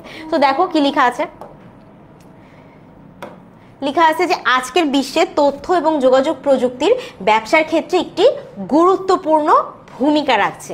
তার মানে কি, ব্যবসা বাণিজ্যের ক্ষেত্রে প্রযুক্তি কিন্তু অনেক আগায় গেছে। কি করতেছে, ব্যবসা বাণিজ্যে আমূল পরিবর্তন এনেছে, কাজকে কি করে দিচ্ছে, সহজ এবং দক্ষ করেছে, কম খরচ এবং কম সময়ে পণ্য উৎপাদন এবং সেবা উৎপাদন করা হচ্ছে। এবং তার ফলে কি হচ্ছে, তোমাকে একটা সহজ এক্সাম্পল দেয়। দেখো আগে ব্যবসা বাণিজ্য কিভাবে হইতো, জাহাজে করে মাল নিয়ে যাইতো, তারপর সেখানে বসে একটা বাজারের মধ্যে কেনাকাটা হইতো, লোকজন আসতো, সেখান থেকে কেনাকাটা করতো, তারপর তারা বাসায় নিয়ে যাইতে পারতো, বিক্রেতারা টাকা পাইতো। কিন্তু এখন প্রসেসটা কত ইজি হয়ে গেছে, তাই না? এখন জাস্ট সামাজিক যোগাযোগ মাধ্যমের মধ্যে তারা জাস্ট যে দেখাচ্ছে যে দেখো এই যে এই জামাটার দাম এত, স্ক্রিনশট নিচ্ছে অ্যান্ড পাঠাই দিচ্ছে, তারপর কি, তারপর তোমার ঠিকানায় যেভাবে আমরা মাস্টার বুক পৌঁছাবো ঠিক সেইভাবে তোমার কাছে একদম তোমার বাসায় পণ্যটি পৌঁছায় যাচ্ছে। সমস্ত কিছু কিন্তু খুব ইজি, তোমার কোথাও কোনো শপিং মলে যাইতেও হইতেছে না, ভিড় ভাট্টা করে দামাদামি করতেও হচ্ছে না, মানে সব কিছু অনেক ইজি হয়ে গেছে। এই ইজিটা কেন হয়েছে বলো তো? এই ইজি হয়েছে তথ্য এবং যোগাযোগ প্রযুক্তি, আইসিটির ক্ষেত্রে, মানে আইসিটি ব্যবহার করার ক্ষেত্রে। ধরো ইন্টারনেট যদি না থাকতো, যদি সামাজিক যোগাযোগ ব্যবস্থা না থাকতো, যদি আমাদের ব্যবসা বাণিজ্যের কোনো সাইট না থাকতো, তাহলে কি এত সহজে আমরা আসলে এই যে ব্যবসাটা চালাইতে পারতাম? পারতাম না। কিন্তু আমরা কি এত সহজে সমস্ত কিছু করতে পারতাম? পারতাম না। এত ইজি কিন্তু আসলে হইতো না। সো আমরা যেটা বুঝতেছি যে এত ইজি যেহেতু হইতো না, তাহলে কি করতে হবে? আইসিটির প্রভাবে কি হয়েছে, আমাদের সময় বেঁচে গেছে এবং সমস্ত কিছু সহজ হয়েছে। এখন বলছে দেখো আরও এর সাথে কি হয়েছে, যে খরচ তো কমেই যাচ্ছে, উৎপাদন ক্ষমতা কি আরও বৃদ্ধি পাচ্ছে। কারণ এখন কি, এখন ধরো গাড়ি আগে কিভাবে বানানো হইতো, যতগুলো মেশিনারি তৈরি হয়েছে, আগের মানুষ কি কাঠের চাকা দিয়ে গাড়ি চালাইতো, তাই না? কাঠের গাড়ি ছিল। এখনকার গাড়ি দেখো BMW, রোভার, মানে কত দামি দামি গাড়ি আছে। সো এই সমস্ত গাড়িগুলো কি বিভিন্ন দামি দামি মেশিনারিজ দিয়ে তৈরি হচ্ছে। এতে কি হচ্ছে, মানুষের কষ্ট কমছে, আরও সুন্দর নিখুঁত গাড়ি বানানো হচ্ছে, এবং কি হচ্ছে, আরও সহজে ওদের ব্যবসা কিন্তু আরও বাড়তেছে। সো উৎপাদন ক্ষমতা এটাতে বৃদ্ধি পাচ্ছে এবং কি খরচ অনেক ক্ষেত্রেই কমে যাচ্ছে। এত মানুষজন বা এত বেশি তোমার লোকজন দিয়ে আসলে কাজ করানো লাগতেছে না, এর বদলে মেশিন ব্যবহার করতে পারতেছে। সো খরচ কমে যাচ্ছে, সময়ের ব্যবধান কমতেছে এবং উৎপাদন ক্ষমতা কি আরও বৃদ্ধি পাচ্ছে, আরও বেশি কাজ করতে পারতেছে। এটি ব্যবসায়ীদের কি করতেছে, পণ্য উৎপাদন, বিপণন, সেবা প্রদান, মজুদ নিয়ন্ত্রণ, এই সমস্ত কাজ করতে পারতেছে, কি আরও ইজিলি কাজটা করতে পারতেছে। অ্যান্ড এটা ছাড়া আরও কি আছে দেখো, আইসিটির কিছু উপকারিতাও আমরা পড়তে পারি। কেমন উপকারিতা? যে খরচ কমতেছে, উৎপাদন বৃদ্ধি পাচ্ছে, এগুলো তো বললাম। নতুন বাজার সৃষ্টি করতেছে, ইন্টারনেট এবং সামাজিক যোগাযোগ মাধ্যমে ব্যবসায়ীরা কি করতেছে, তাদের ব্যবসা সারা বিশ্বব্যাপী পৌঁছে দিতে পারতেছে। এবং লাস্টে কি করতেছে, উন্নত যোগাযোগ ব্যবস্থায় নিয়ে আসতেছে, যেমন মোবাইল ফোন, ইমেল, ফ্ল্যাক্স, তারপর কি ইন্টারনেট, এগুলো কি উন্নত যোগাযোগ ব্যবস্থায় আসলে এটাকে নিয়ে আসতেছে। ওকে, সো সমস্ত কিছু যদি আমরা পড়ি, তারপরে দেখো আরো কিছু আছে, মজুদ নিয়ন্ত্রণ, অর্থাৎ কোনো কিছু তোমাকে হইতেছে এখানে স্টোর করতেছে। তো আগে যদি তুমি আলু, পেঁয়াজ এগুলো স্টোর করতে যাইতা, আগে কি ছিল এরকম কোল্ড স্টোর? ধরো তুমি গরমকালে গাজর খাইতে চাচ্ছ, গাজর কিন্তু শীতকালীন একটা ফল, এখন গরম আসতেছে, এখন কিন্তু তুমি আর আস্তে আস্তে গাজর পাবা না, তাই না? গাজর, টমেটো এগুলো কিন্তু আস্তে আস্তে নাই হয়ে যাবে, কারণ এখন শীত চলে গেছে, গরম আসতেছে। তো তোমার যদি এখন গরমকালে এগুলো খাইতে ইচ্ছা করে, এখন তুমি কি করো, এটা আমরা মজুত করি বা কোল্ড স্টোরে রাখি। ধরো এরকম একটা ঘরের মধ্যে এরকম এসির মতো মেশিন দেওয়া থাকে, যেখানে ঘরটা ঠান্ডা থাকে। সো ওইখানে আসলে এই সমস্ত জিনিসপাতি রাখা হয়। তোমার ফ্রিজটা চিন্তা করো, তোমার বাসায় ডিপ ফ্রিজ আছে না, বা ফ্রিজ আছে না, ফ্রিজের মধ্যে কি খাবার রাখলে কিন্তু খাবার অনেক দিন থাকে, নষ্ট হয় না। সেই রকমই কোল্ড স্টোরে আমরা কি করতে পারি, খাবার বা জিনিসপাতি মজুত করতে পারি, মানে সংগ্রহ করে রাখতে পারি, যেটা পরবর্তীতে ব্যবহার করা হচ্ছে। সো এটার জন্য কি হইতেছে, এটাই কিন্তু আইসিটির মাধ্যমে এই কাজটা করা হচ্ছে। নেক্সট হইতেছে আর কি আছে, উৎপাদন ব্যবস্থা। এটা তো বললামই যে আইসিটির কারণে কি যে সমস্ত কিছু উৎপাদন করতে পারতেছি। সো এগুলোর সাথেই আমাদের আরও যেটা আছে সেটা হচ্ছে মোবাইল ফোন। যে কোনো স্থানে অবস্থায় ব্যবসায়ীদের একে অপরের সাথে যোগাযোগ করার সুযোগটাও সৃষ্টি করতেছে কে, আমাদের আইসিটির মাধ্যমে। ফ্যাক্স করা, ইমেইল করা, এগুলো কিন্তু যোগাযোগের বিভিন্ন উদাহরণ। অ্যান্ড নেক্সট যদি আমরা চলে যাই, যেটা কি, এটা সঠিক হিসাব রাখতে আমাদের সহায়তা করতেছে। আমাদের মানে আগের জন্য হিসাব করে কি খাতা কলম দিয়ে লেখা রাখতো, এখন কি তা লাগে না তো। এখন আমরা এক্সেল শিট ব্যবহার করি, আমরা কম্পিউটারে, মাইক্রোসফটে বিভিন্ন আছে, ইভেন কিছু সফটওয়্যারও আছে যেগুলো দোকানের হিসাব রাখতে সহায়তা করে, তাই না? এখন আমরা দেখো সুপার শপগুলোতে গেলে কি করে, ওরা কিন্তু আমাদের একদম বিল করে দেয়, মানে বিলটা দিয়ে দেয়। অ্যান্ড বিলটা একদম কম্পিউটারে টাইপ করা বিল, অর্থাৎ ওরা একটা হিসাব রাখতেছে যে এই খাবার এতগুলো গিয়েছে এবং এই খাবারের জন্য এত কাস্টমার পে করেছে, ঠিক আছে? তো সমস্ত কিছু ওদের সুন্দরভাবে সঠিকভাবে হিসাবটা থাকতেছে। সো এটা কিন্তু তোমার ব্যবসার ক্ষেত্রে তোমার সমস্ত কিছু অনেক ইজি করে দিয়েছে। লাস্ট হচ্ছে বিপণন মানে হচ্ছে বিক্রি, অর্থাৎ তোমার বিক্রি বার্তাও কিন্তু বাড়িয়ে দিয়েছে। আগেই বলেছি সামাজিক যোগাযোগ মাধ্যম থেকে শুরু করে এই টিকটক, টিকটক, ফেসবুক এগুলো ছাড়াও আরও বিভিন্ন ওয়েবসাইট আছে, যেমন ধরো আমাদের কি আছে, আমাদের দারাজ আছে, তাই না? দারাজের মাধ্যমে কিন্তু আমরা কেনাকাটা করতে পারি, দারাজ আছে। আবার ফুড পান্ডার কথা চিন্তা করো, তাই না? ফুড পান্ডা দিয়ে আমরা কি খাবার অর্ডার করতে পারি। আবার আরও কি আছে, আলিবাবা আছে, আলিবাবা এক্সপ্রেসে কি, আলিবাবাও কিন্তু দারাজের মতো। আমরা চাইলে এখানে এগুলোতে কি করতে পারি, বিদেশের প্রোডাক্টও আমরা অর্ডার করতে পারি, তারা একদম আমাদের বাসায় এসে দিয়ে যায়, আমরা জাস্ট নিয়ে টাকাটা দিয়ে দিই। সো এই যে ব্যবসা বিক্রিটাও কিন্তু আইসিটির কারণেই বেড়ে গিয়েছে, তাই না? ওকে, অ্যান্ড লাস্টে কি আছে দেখো, বিক্রয় ব্যবস্থা কেনা, মূল সংগ্রহ, এগুলোতে একই কথাই একটু ঘুরিয়ে লেখা হয়েছে। অ্যান্ড এইবার যদি আমরা পাঠ নাম্বার 5-এ চলে আসি, পাঠ নাম্বার 5-এ আমাদের কি আছে চিন্তা করো। সরকার দেশের গুরুত্বপূর্ণ একটি প্রতিষ্ঠান যা জনগণের জন্য সৃজনশীল কর্মসংস্থান এবং দারিদ্র্য দূরীকরণের জন্য নানা উদ্যোগ গ্রহণ করে থাকে। আচ্ছা, সরকারের কাজগুলোকে প্রথাগতভাবে সম্পূর্ণ করা হলেও বর্তমান যুগে তথ্য যোগাযোগ প্রযুক্তির প্রয়োগ সরকারি কার্যক্রমে বিপ্লব ঘটিয়েছে। সো আমাদের সরকারের যে কাজগুলো আছে, সরকারের কি কি কাজ, আমাদেরকে বিভিন্ন রকম সেবা প্রদান করা, বা ধরো আমাদেরও বিভিন্ন সরকারি কাজ থাকে, আমাদের পাসপোর্ট তৈরি করা, জন্ম নিবন্ধন বানানো, আমাদের যে বোর্ডের এক্সাম দিব আমরা, তাই না, এক্সামের সময় আমাদের রেজিস্ট্রেশন করা, এইগুলো কিন্তু সরকারের কাজ বা সরকার থেকে আসে, তাই না? সো এই যে সরকার থেকে যে কাজগুলো হচ্ছে, এগুলো কিন্তু আইসিটির কারণে অনেক বেড়ে গেছে। এখন চিন্তা করো, আগে যদি ভাই তুমি হচ্ছে কারেন্টের বিল দিতে যাইতা, কারেন্টের বিল দিতে চাইলে তুমি কি করতা, তুমি ব্যাংকে যাইতা, লাইনে দাঁড়াইতা, ওইখানে একজন ব্যক্তি থাকতো, সে বসে বসে তোমার কারেন্টের বিল নিত, তোমাকে বিল দিত, মানে এটা একটা বিশাল লং একটা প্রসেস হয়ে যেত। এখন দেখো কি হয়েছে, এখন মানুষ বাসায় বসে মোবাইল ফোনে কারেন্ট বিল দিয়ে দিচ্ছে, একদম কোথাও কোনো অফিসে যাওয়া লাগতেছে না, জ্যাম হচ্ছে না, লাইট ফ্যান খরচ করে একটা অফিস বানায় রাখা লাগতেছে না। তো সব কিছু অনেক। সো কিসের জন্য? এটা হইতেছে আমাদের আইসিটির ব্যবহারের জন্য, বুঝতে পারছি? আচ্ছা, নেক্সট আমরা চলে যাই। নেক্সট হচ্ছে আমাদের সরকারি তথ্য প্রকাশ। প্রথমে সরকারি তথ্য সাধারণ দপ্তর কি নোটিশ বোর্ডের মাধ্যমে প্রকাশ করা হতো। এখন কিসে হয় বলো তো? বর্তমানে ওয়েবসাইটের মাধ্যমে হয়। আমাদের সরকারি ওয়েবসাইট আছে না, আমাদের সরকারি ওয়েবসাইট বা পোর্টাল আছে না, এগুলোর মাধ্যমে কি আমরা সহজে সরকারি তথ্যগুলো কি প্রকাশ করতে পারতেছি। এই যে দেখো, ওয়েবসাইট পোর্টালের ঠিকানাটাও কিন্তু দেওয়া আছে, www.bangladesh.government.bd।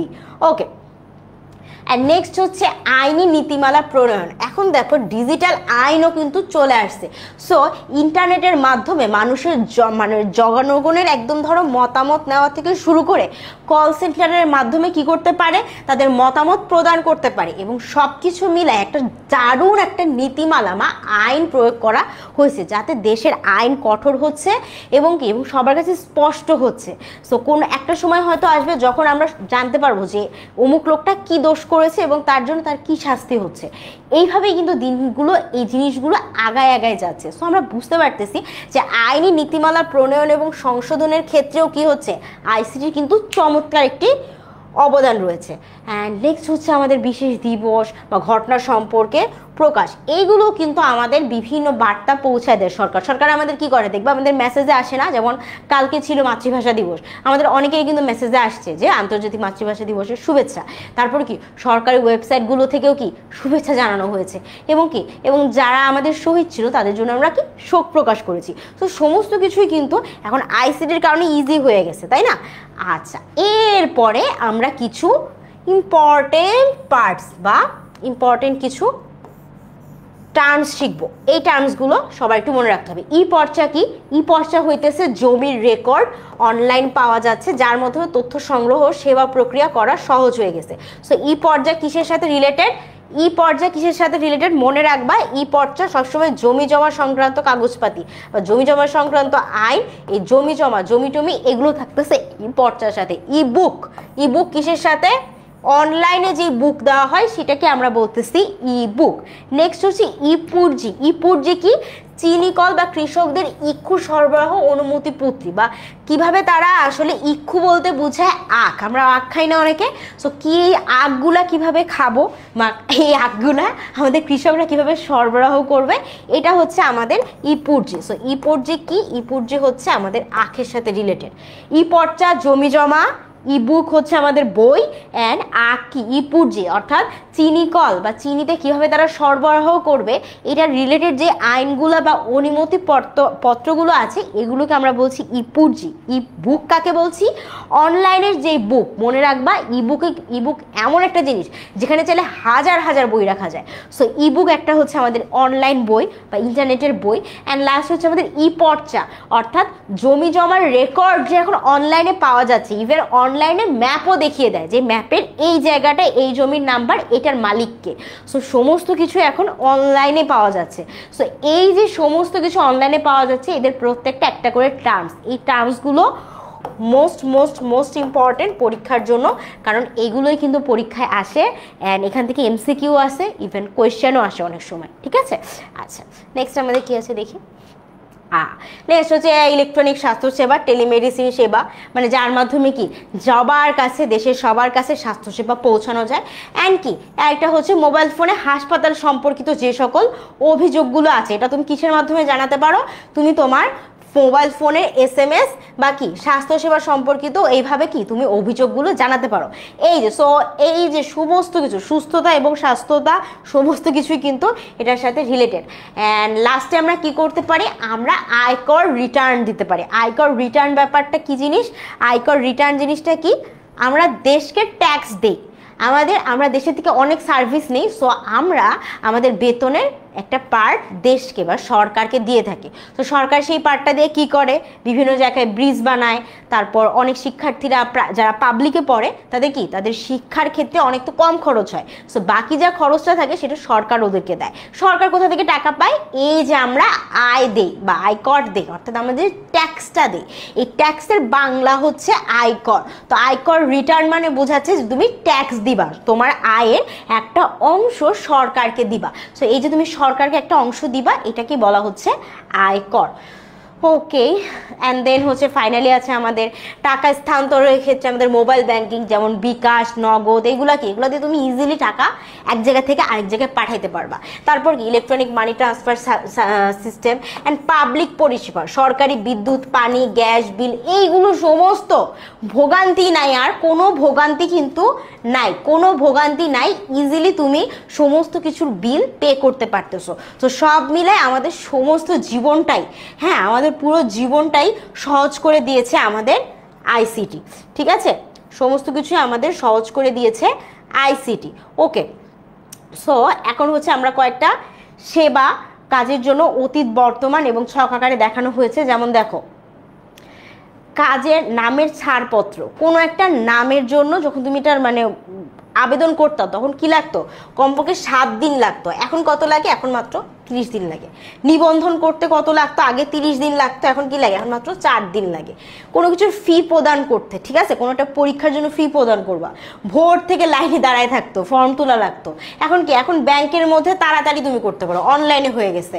নিবন্ধন অফিসে যাতায়াত কমপক্ষে 5-6 বার করা লাগতো, তোমার যদি জন্ম নিবন্ধন হয়, পাসপোর্টে নিবন্ধন হয়, যার জন্য হয় 5 থেকে 6 বার তোমার ওখানে যাতায়াত করা লাগতো, ভেরিফিকেশন থেকে শুরু করে ছবি তুলো একবার, সাইন করো একবার, বহুত কাজ ছিল। এখন কি? এখন একবারও যাওয়া লাগে না, এখন জাস্ট বাসায় বসে সব হয়ে যায়। বুঝতে পারতেছি না আমরা? সো এই তো এইভাবেই কিন্তু আমাদের সমস্ত কিছু ইজি হয়ে গিয়েছে। অ্যান্ড এইবার আমরা এমসিকিউতে একটু খেলি, দেখি আমরা এমসিকিউর অ্যান্সার কয়টা করতে পারতেছি।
কি বলছে বলো তো, সরকারি তথ্য প্রকাশের জন্য কোন মাধ্যম ব্যবহার করা হয়? কোন মাধ্যম? সংবাদপত্র, টেলিভিশন, রেডিও, ওয়েবসাইট, কোনটা হবে বলো তো?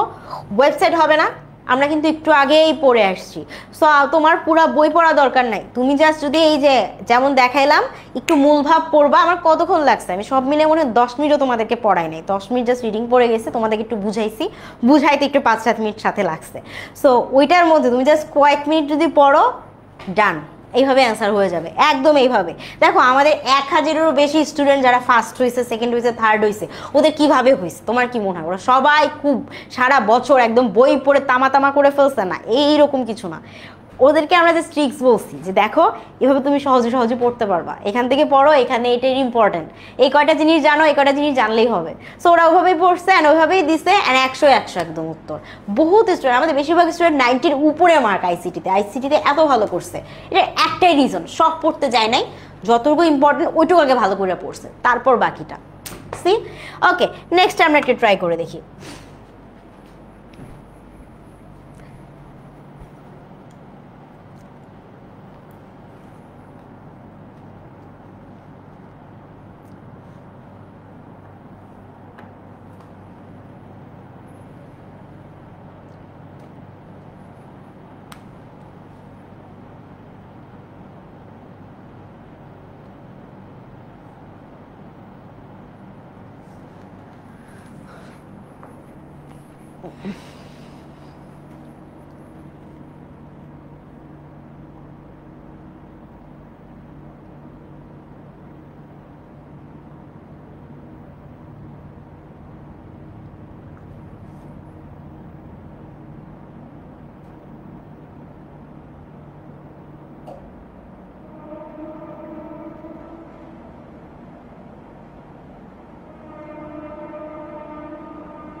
কি বলছে বলো তো?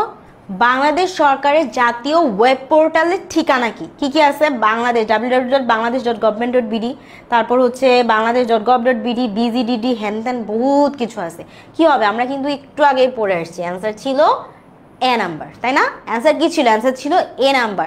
সব নাই, আবার বলতেছি, ইম্পর্টেন্ট পার্ট পড়ো, কমন পাবা, অনেক কমন পাবা। সব পড়ে কমন পাওয়াটা অনেক কঠিন, কিন্তু কিছু ইম্পর্টেন্ট পার্ট পেয়ে কমন পাওয়া, মানে পড়ে কমন পাওয়াটা সহজ। জাস্ট যতটুকু পড়বা, বুঝে পড়বা, ওইটা ভালো করে প্র্যাকটিস করবা, 100 আসো নেক্সটে যাই আমরা, এটা একটু অ্যান্সার দিই আমরা।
কি বলেছে বলো তো, কোন প্রযুক্তির মাধ্যমে জনগণের মতামত গ্রহণ করা যায়? কল সেন্টার ছিল, টেলিভিশন ছিল, সংবাদপত্র ছিল, বিজ্ঞাপন ছিল।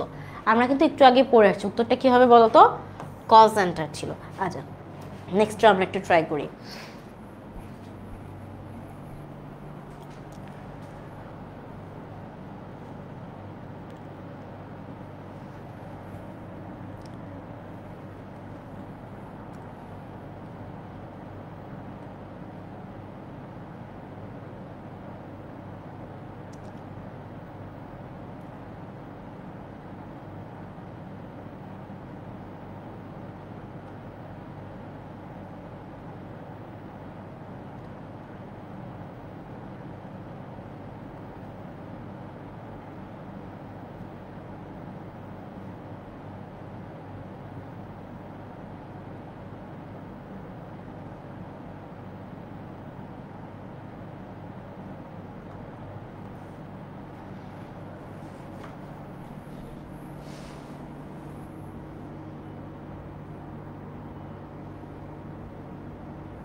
দেখো তো কি বলছে, সরকারি ঘোষণা জনগণের কাছে পৌঁছানোর জন্য কোন মাধ্যমটি ব্যবহার করা হয়? এটাও কিন্তু আমরা পড়ছি।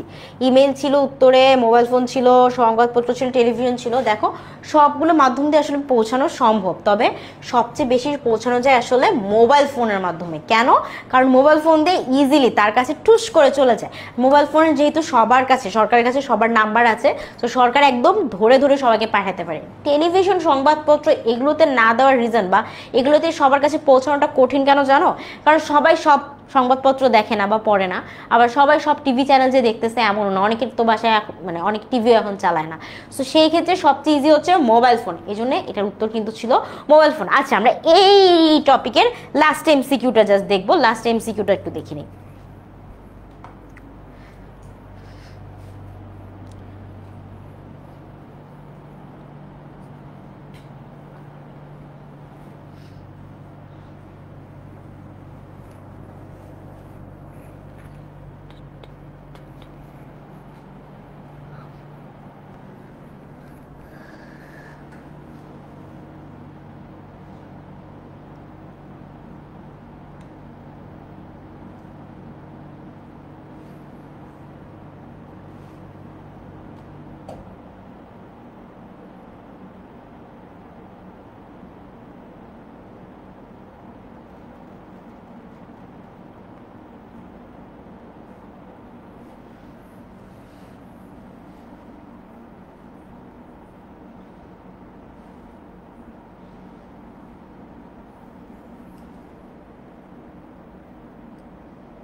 কি ছিল বলতো?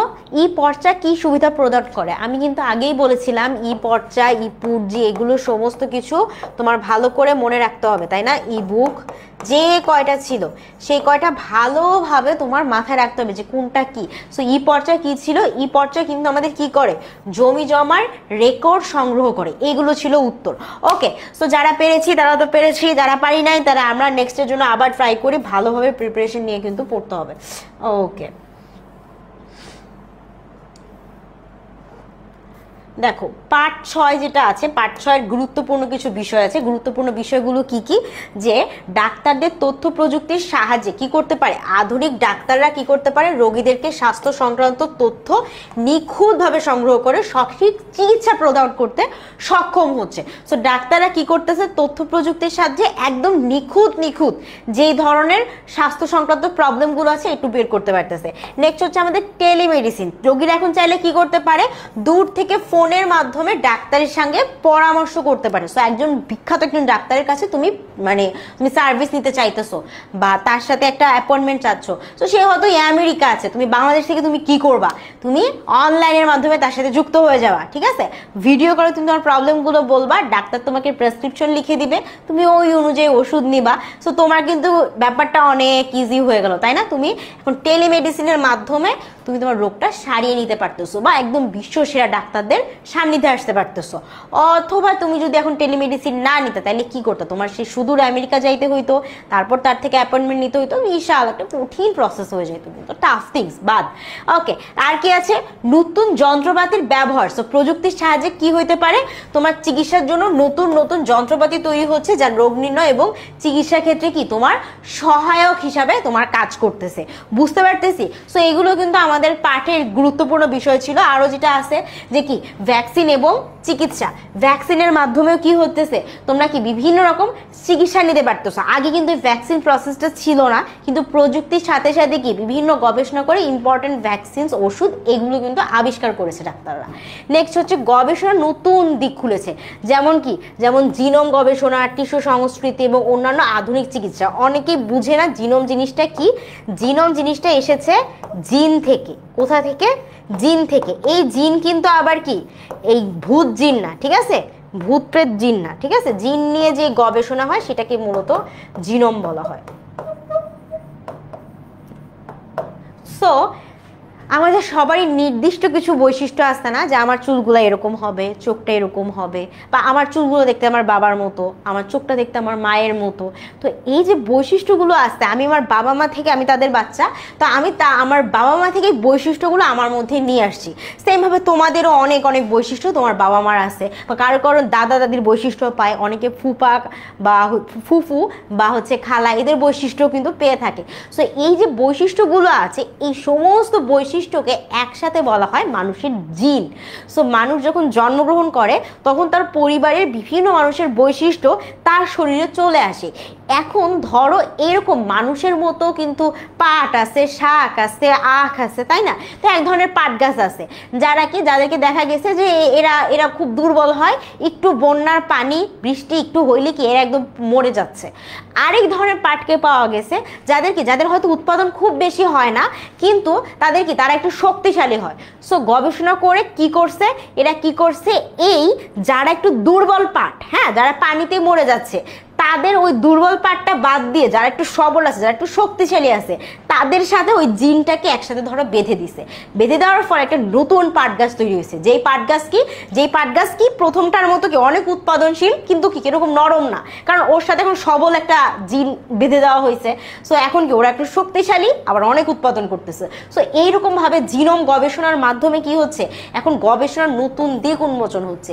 যেহেতু তারা আইসিটির ব্যবহার করতেছে, ইনফরমেশন এবং টেকনোলজির ব্যবহার করতেছে, সো এখান থেকে তারা কি পাচ্ছে, তারা কিন্তু বৈশিষ্ট্যগুলোকে খুঁজে বের করে দুইটাকে একসাথে করে ইম্পর্টেন্ট একটা সুন্দর আরেকটা প্রজাতি তৈরি করতেছে। সো এটাই ছিল আমাদের জিনোম নিয়ে গবেষণা, টিস্যু সংস্কৃতি, ঠিক আছে, আধুনিক চিকিৎসা, এই সমস্ত কাজে গবেষণার ক্ষেত্রে একটা নতুন মোড় উন্মোচন করেছে।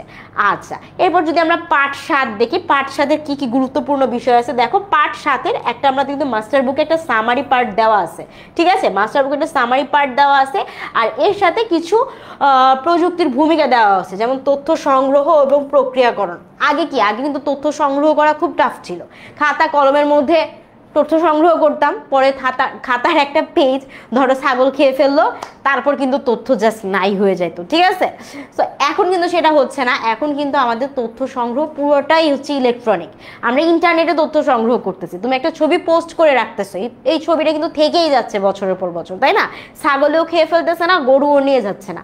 সো এই যে তোমার এখন কি হয়েছে, সমস্ত কিছু তথ্য সংগ্রহ করা এবং পরবর্তীতে প্রক্রিয়াকরণ করা, সমস্ত কাজ এখন খুব ইজি হয়ে গেছে। গেছে।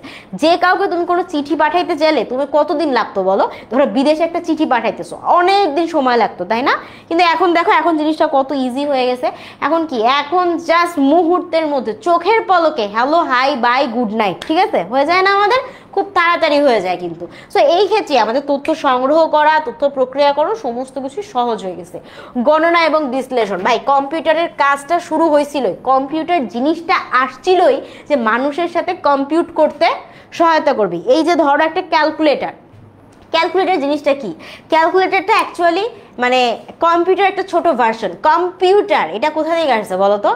কম্পিউট সংখ্যাটা থেকে। তো প্রথমে কম্পিউটারের কাজ ছিল গণনা করা, ঠিক আছে, এর কাজ হয়তো কি বিভিন্ন জিনিস ক্যালকুলেট করা, এখন যেটা ক্যালকুলেটর করে। তো এইখান থেকে কম্পিউটারের কাজ আরো বাড়তে বাড়তে আপডেট আসতে আসতে আজকের কম্পিউটার, ইন্টারনেট এগুলো চলে আসছে। সো ডেফিনেটলি আমাদের এখন যে কোনো কিছু ক্যালকুলেট করা, গণনা করা, যে কোনো হিসাব নিকাশ করা কিন্তু খুব ইজি হয়ে গেছে। এটা আর বলার অপেক্ষাই রাখে না যেটা কত ইজি। নেক্সট আমাদের কি আছে? আর ধরো আমাদের তাত্ত্বিক ব্যবহারিক গবেষণা, থিওরিটিক্যাল, বা ধরো আমাদের যেটা প্র্যাকটিক্যাল গবেষণা, ঠিক আছে। থিওরিটিক্যাল বলতে বোঝাচ্ছে যে ধরো তোমার অনলাইন ক্লাস ভালো লাগে নাকি লাগে না, এরকম ধরো 100 মানুষের কাছ থেকে আমরা জানতে গেলাম যে তাদের অনলাইন ক্লাস ভালো লাগে না অফলাইন ক্লাস ভালো লাগে। তো এই যে আমরা 100 মানুষের কাছ থেকে জিনিসটা জানতে গেলাম বা জানলাম, 100 মানুষের থেকে আমরা জেনে একটা সিদ্ধান্তে আসবো যে আসলে অনলাইন ক্লাসটা করানো উচিত না আমাদের উচিত হইতেছে না। সো এইখান থেকে এটা একটা ধরনের গবেষণা, এটাকে আমরা একটা তাত্ত্বিক বা থিওরিটিক্যাল গবেষণা বলতে পারি। কারণ এখানে কিন্তু আমাদের লবণ পেঁয়াজ মরিচ মিশাই কিন্তু আমাদের কোনো গবেষণা করা লাগে নাই। কিন্তু ব্যবহারিক গবেষণা বা এই ধরনের গবেষণা বলতে কি বোঝাচ্ছে? এইখানে কিন্তু আমাদের তেল পেঁয়াজ নুন মানে যেগুলো হচ্ছে আসলে ল্যাবে যে গবেষণা হয়, ঠিক আছে, তেল পেঁয়াজ নুন কথার কথা বললাম, ল্যাবের যেই ধরনের ধরো গবেষণাগুলো হইতেছে, অনেক কেমিক্যালস মিশানো লাগতেছে, অনেক পরীক্ষা নিরীক্ষা করা লাগতেছে, হ্যানতেন আছে। সো এই ধরনের গবেষণাগুলো কি, এগুলোকে বলা হয় প্র্যাকটিক্যাল বা ব্যবহারিক গবেষণা। তথ্য প্রযুক্তির জন্য এখন এগুলো অনেক ইজি হয়ে গেছে। নেক্সট হচ্ছে আমাদের মাইক্রো কন্ট্রোলার, এফপিজিএ বা পিএলএ। আমাকে কেউ বলতে পারবা এফপিজি এর ফুল ফর্ম কি? কি ফর্ম বলো তো? Field programmable gate array. এটা কি? এটা এক ধরনের বিশেষায়িত কম্পিউটার চিপ, যেটা কি, যেটা বিভিন্ন প্রোগ্রামের মাধ্যমে আমাদের কি কাজ করতে সহায়তা করে। সো তোমরা যদি বড় হয়ে প্রোগ্রামিং করো, সেই ক্ষেত্রেও কিন্তু আজকের প্রোগ্রামিং কি 25 বছর আগেকার প্রোগ্রামিং এর চেয়ে অনেক ইজি হয়ে গেছে। সো এইগুলো কি, এগুলো প্রোগ্রামিং এর জন্য সহজ একটা কাজ। আর নেক্সট হচ্ছে আমাদের মাইক্রো কন্ট্রোলার। মাইক্রো কন্ট্রোলার কি? একটা ছোট্ট শক্তিশালী ধরো একটা কম্পিউটার, ধরো তোমার রিমোটটা দিয়ে কি তুমি একটু পুশ করে চেঞ্জ করে ফেলতে পারো না? সো এটা কি একটা ছোট জিনিস, আবার এটা তুমি কন্ট্রোল করতে পারতেছো, এই জন্য এটাকে বলা হয় micro controller. AC remote, TV remote, এগুলো সব হচ্ছে মাইক্রো কন্ট্রোলারের একটা উদাহরণ হতে পারে। নেক্সট আমাদের কি আছে? Virtual laboratory. ভার্চুয়াল ল্যাবরেটরি বলতে কি বোঝায়? তুমি যদি ইন্টারনেটের মাধ্যমে কোনো একটা ল্যাবরেটরি পাও, বা ইন্টারনেটের মাধ্যমে ধরো তুমি মানে সরাসরি ল্যাবে যে কোনো পরীক্ষা করতে পারতেছো না ফিজিক্সের, সেক্ষেত্রে তুমি কি করবা? আমাদের কিছু ইন্টারনেটের মাধ্যমে কিছু ল্যাব আছে যেখানে তুমি চাইলে ফিজিক্স কেমিস্ট্রির মতো এরকম ভাইটাল সাবজেক্টের পরীক্ষা অনলাইনে করে ফেলতে পারো। সো এইরকমগুলোকে, এগুলোকে বলা হয় ভার্চুয়াল ল্যাবরেটরি। সরাসরি রিয়েল লাইফ ল্যাবরেটরি না, যে ইন্টারনেটের মাধ্যমে তুমি যদি কোনো পরীক্ষা করতে চাও। এন্ড গবেষণার ক্ষেত্রে কিছু এই যে দেখো উদাহরণ দেওয়া আছে আমাদের, ঠিক আছে, গাণিতিক গবেষণার, তারপর ব্যবহারিক গবেষণা, ভার্চুয়াল ল্যাবরেটরি, হ্যান ত্যান বহুত কিছু দেওয়া আছে। অ্যান্ড এইখান থেকে আমরা এখন চলো এমসিকিউ করে ফেলি কয়েকটা। হ্যাঁ, এইভাবে আমরা কিন্তু ক্লাস শেষ করবো। চলো আসলে আমরা এমসিকিউ আসি।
কি বলছিল? টেলিমেডিসিন কি আমরা কিন্তু মাত্র পড়ে আসছি, তাই না? তাহলে এটা কি পড়ছিলাম আমরা, ওই যে আমেরিকার ডাক্তারের কাছ থেকে নিব। তাহলে কি এটা দূর থেকে চিকিৎসা সেবা প্রদান, হাসপাতাল নির্ণয়, রোগ নির্ণয় প্রক্রিয়া, এইসব কিন্তু একটাও হবে না। ঠিক আছে, উত্তর কি ছিল? উত্তর ছিল আমাদের এ নাম্বার। যারা যারা এ দিয়েছো তারা সঠিক অ্যান্সার দিয়েছো। আমরা নেক্সট ট্রাই করে দেখি। দেখো, কোন যন্ত্রটি রোগীর শরীরের ভিতরের ছবি তৈরি করতে সহায়তা করে? কোনটা হবে বলো তো?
কি বলছে?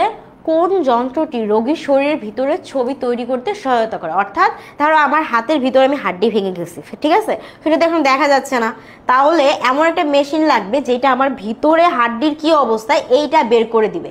সো এটা কি বের করতে? দেখো অনেকগুলো অপশন আছে। অনেকে বলবে যে এটা এক্স রে হবে, অনেকে বলবে এমআরআই হবে, একটা বলবে ইসিজি হবে, কিন্তু উত্তর কিন্তু হবে আমাদের সিটি স্ক্যান। এটা একদম ডিরেক্ট বইয়ে দেওয়া আছে। সো বইয়ে যেটা অ্যান্সার আছে এটাই কিন্তু আমরা বলবো, কারণ আমাদের পরীক্ষার অ্যান্সার এক্সপেক্ট এটাই করবে, এটাই এক্সপেক্ট করবে। সো অ্যান্সার কিন্তু তোমার এটাই দিতে হচ্ছে, অ্যান্ড এই জন্য আমাদের মাস্টার বুকেও অ্যান্সার একদম এটাই দেখানো রয়েছে। ঠিক আছে, ওকে, নেক্সট আমাদের কি আছে দেখি।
কি বলছে দেখো তো, ডাক্তাররা তথ্য প্রযুক্তির সাহায্যে কোন কাজটি করতে পারেন?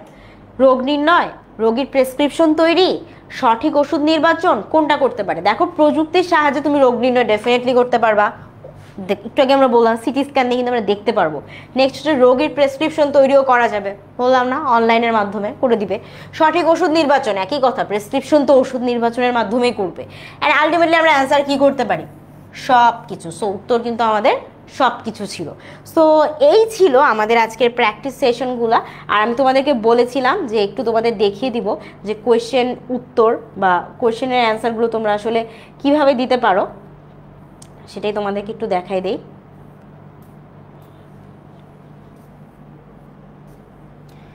যেমন ধরো একটা প্রশ্ন দিয়ে দেখাই, তথ্য যোগাযোগ প্রযুক্তি কিভাবে কর্মসংস্থানের সহায়তা ভূমিকা পালন করে? কিভাবে করে দেখো উত্তরটাতে কি আছে, এই যে দেখো আমাদের উত্তর। প্রথমে কি বলছে? তথ্য যোগাযোগ প্রযুক্তি কর্মসংস্থানের ক্ষেত্রে গুরুত্বপূর্ণ ভূমিকা পালন করে। প্রযুক্তির ব্যবহার মানুষের দক্ষতা বাড়ায় এবং নতুন কাজের সুযোগ তৈরি করে। একটা একটা করে আসি। প্রথম যে লাইনটা দিছে, প্রথম লাইনটা দেখো, তথ্য যোগাযোগ প্রযুক্তি কর্মসংস্থানের ক্ষেত্রে গুরুত্বপূর্ণ ভূমিকা পালন করে। প্রশ্ন কি ছিল? কিভাবে কর্মসংস্থানের ক্ষেত্রে সহায়ক ভূমিকা পালন করে? প্রথম কাজ হচ্ছে প্রশ্নের উত্তর দেওয়ার সময় 1 নাম্বার বা প্রথম লাইনে যেটা করতে হবে যে তুমি কি বলবা, তুমি তোমার মতটা প্রকাশ করবা বা একমত হবা ওদের সাথে, একমত হওয়ার পরে অ্যান্সার দিবা। ফার্স্ট লাইনে ডেফিনেটলি এটা করতে হবে যে তোমাকে একমত প্রকাশ করতে হবে। আর এই যে আমি দেখতে পাচ্ছি কমেন্ট সেকশনে অনেক উল্টাপাল্টা যাচ্ছে, সো যে কোনো সময় তোমাদেরকে ব্যান করে দেওয়া হবে অফিস থেকে, নাথিং টু, মানে আমার কিছু করার নেই এখানে, কারণ আমি তো এখানে ক্লাস নিতেছি। ওই যে ওখান থেকে কেউ তোমাদের কমেন্টগুলো দেখবে আর আস্তে আস্তে তোমাদের ব্যান করতে থাকবে। ব্যান করা মানে হচ্ছে যে যারা আমাদের ক্লাসে দুষ্টামি করে তাদেরকে যেরকম করে কমেন্ট করা অফ করে দেয়। সো কমেন্ট করা অফ করা মানে হচ্ছে তুমি আর কমেন্ট করতে পারবে না, ক্লাসে দুষ্টামিও করতে পারবে না, বাকিদেরকে সহজে পড়তে দিবে।